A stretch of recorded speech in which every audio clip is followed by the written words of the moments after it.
ahabbul a'mali ila Allah ba'da al-fara'id idkhalu surur.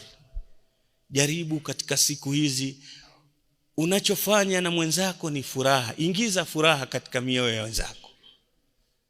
Kila lenye ambalo litamfurahisha mtu ndio lifanye, usifanye jambo ambalo litamweka mtu na huzuni, kwa sababu amali inayompendeza Allah baada ya faradhi ni kuingiza furaha katika mioyo ya wenzako. Bwana mmoja alikuwa tajiri, alitembea na mtoto wake, wakaenda kutembea mashambani. Kwenye shamba moja, kwenye geti pale, wakakuta viatu vimechakaa sana, yani matundu nini. Ule mtoto wa kitajiri akaanza kucheka, akamwambia, baba, hizi zavaliwa hivi? Akamwambia, sina mwenyewe hizo. Huyo ni mfanyikazi wa hii shamba, nafikiri ndio viatu vyake hivi. Akamwambia, sasa mbona avae viatu paka hivi? Akamwambia, ina maana hana uwezo, ndio maskini hajaweza kununua vingine.